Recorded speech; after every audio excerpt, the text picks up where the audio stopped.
If you're talking about your uncle who was assassinated, and you believe the intelligence agencies were part of that, what happens to you? Well, I got to be careful. I mean, I'm aware of that, and I'm not. I'm aware of that danger, and I don't live in fear of it, at all. But I'm not stupid about it, and I take precautions.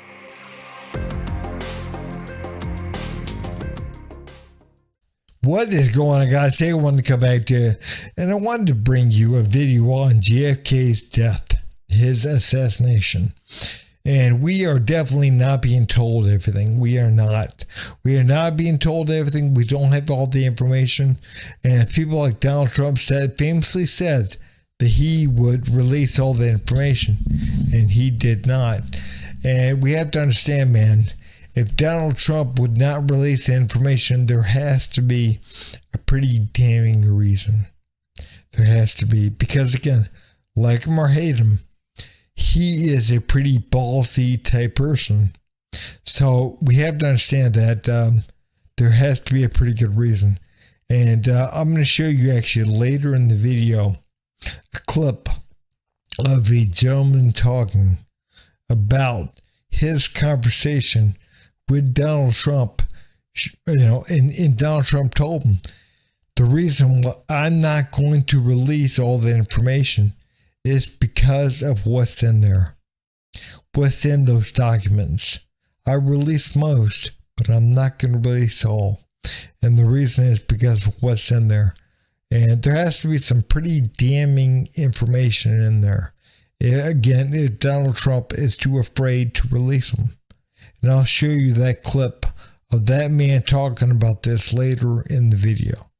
But first I'm going to start off, man, with Tucker. And Tucker Carlson's talking about this a little bit. And this is from some months back when he still was Fox. But hey guys, if you would, please like, subscribe, and leave a comment down below. Thanks. Not long after Jack Ruby shot Lee Harvey Oswald on camera in the basement of Dallas Police Headquarters, a lot of Americans started to have some questions about the Kennedy assassination. It was, you'd have to admit, a pretty extraordinary sequence of events. A lone gunman murders the President of the United States, and then, less than 48 hours later, that lone gunman is himself murdered by another lone gunman. What are the odds of that? It's one thing if you get struck by lightning, rare but possible. But if every member of your family also gets struck by lightning all on different days, you might begin to suspect these are not entirely natural events. But oh, replied the U.S. government, they are. This bizarre chain of killings was all entirely natural. So less than a year after the JFK assassination, the Johnson White House released something called the Warren Commission Report. And the report concluded that while their motives remained unclear, both Lee Oswald and Jack Ruby had acted alone. No one helped them. There was no conspiracy of any kind. Case closed. Time to move on. And many Americans did move on. At the time, they had no idea how shoddy and corrupt the Warren Commission was.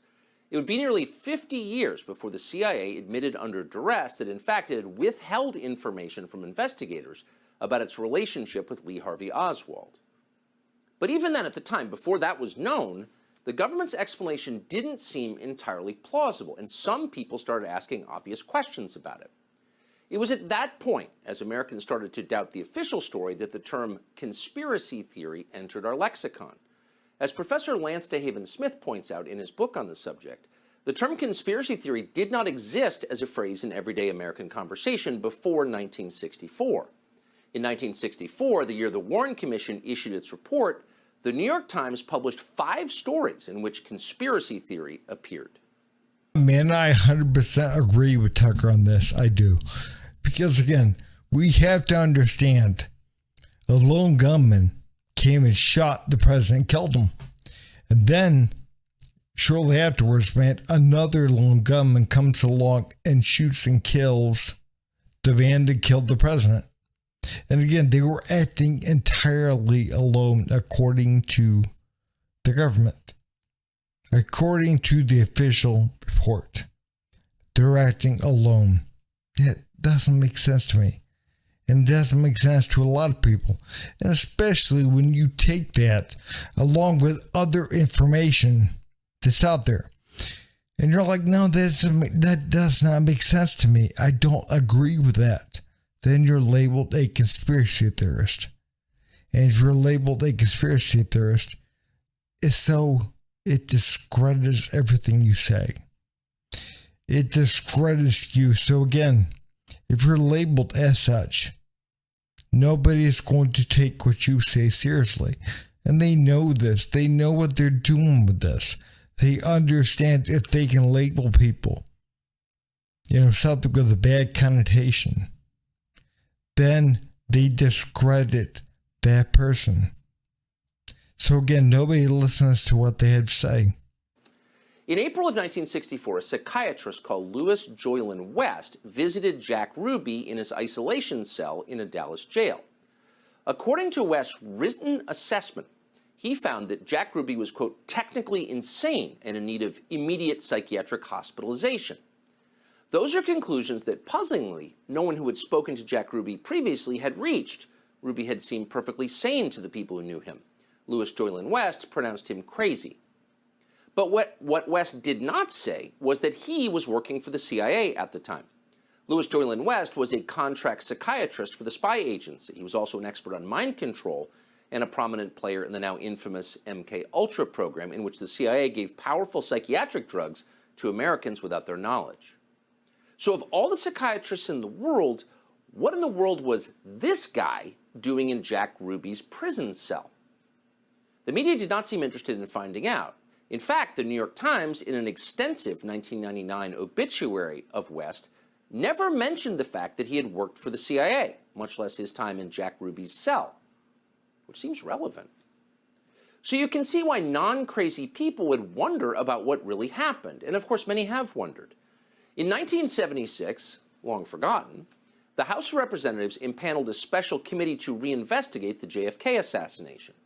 Their bipartisan conclusion? Jack Kennedy was almost certainly murdered as the result of a conspiracy. But the question is, a conspiracy by whom? Well, the obvious suspect would be the CIA. Why else would the agency withhold critical evidence from investigators? Is there a benign explanation for that, for maintaining this level of secrecy for this many years? Not that we're aware of. In 1992, Congress passed the President John F. Kennedy Assassination Records Collection Act. That act mandated full disclosure of all documents by 2017, 54 years after JFK was killed. The last administration promised to comply fully with that law, but under intense pressure from CIA Director Mike Pompeo, withheld in the end thousands of pages of CIA documents.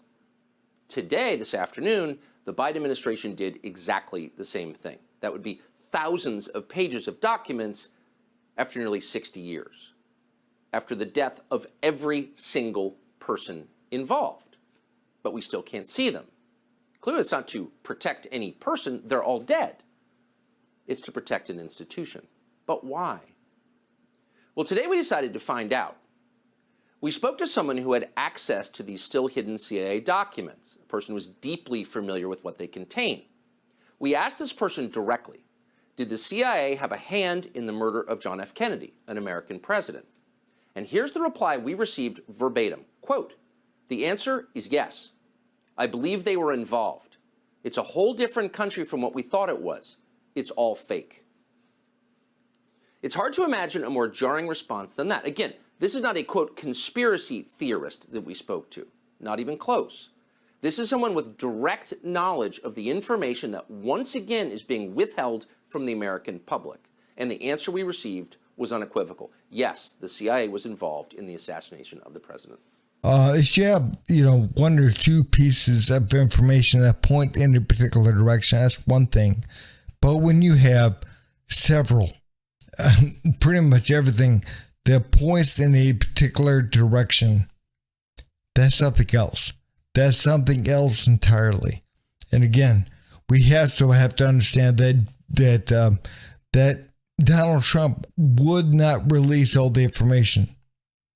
And why? I'm going to show you a piece, man, in a second from Judge Andrew Napolitano. on his podcast called Judging Freedom. And he's talking to a man named Ray McGovern. And Ray McGovern was a CIA advisor.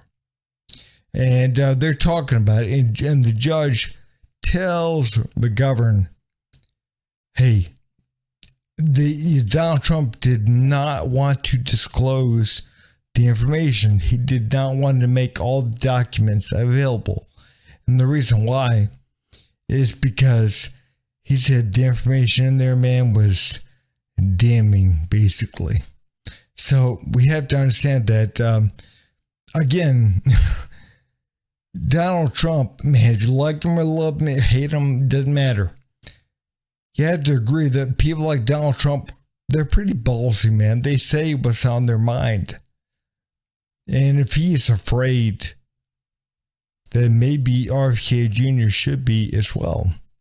JFK had issued 2 executive orders to draw down troops from Vietnam before he was killed, okay?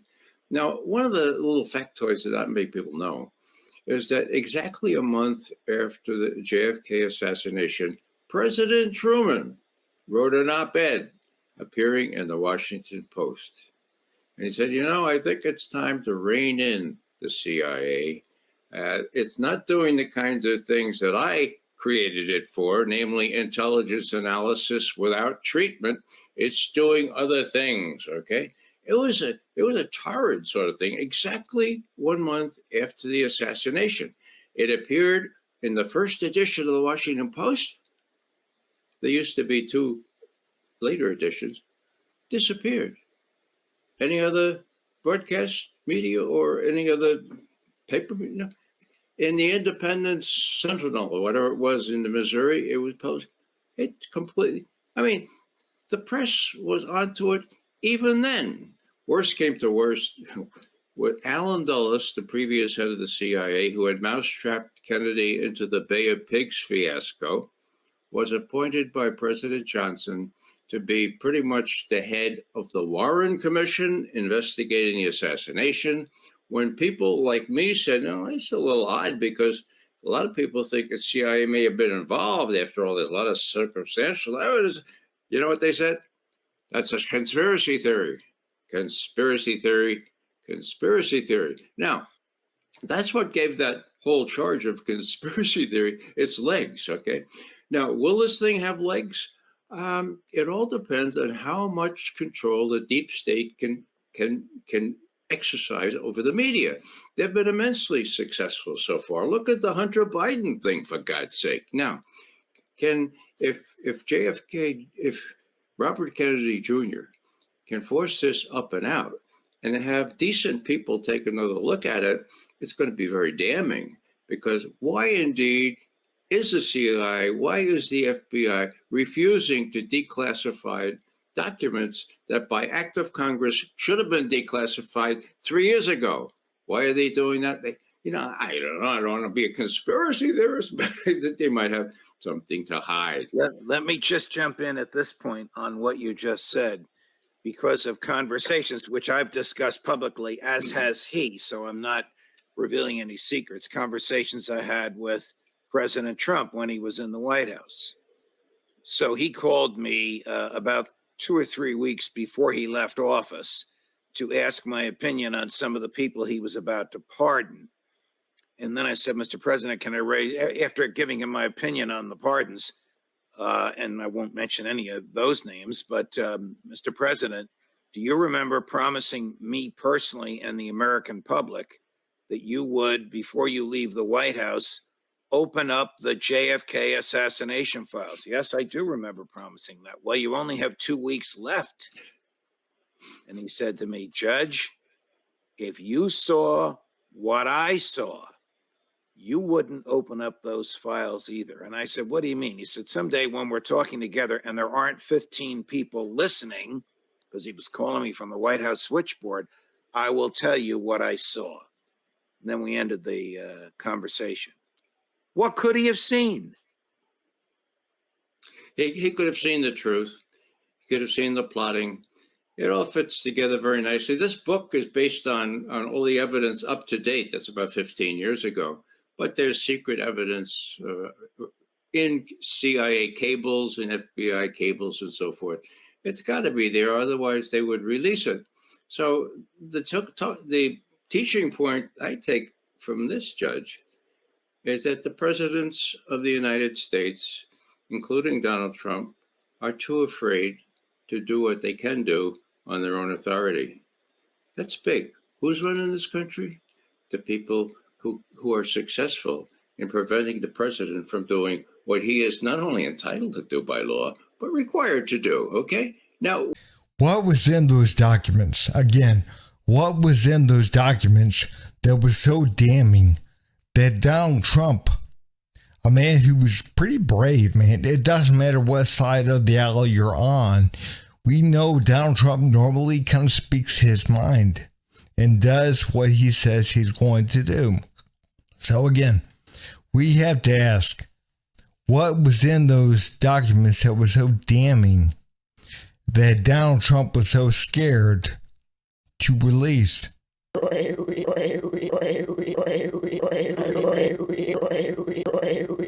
You son of a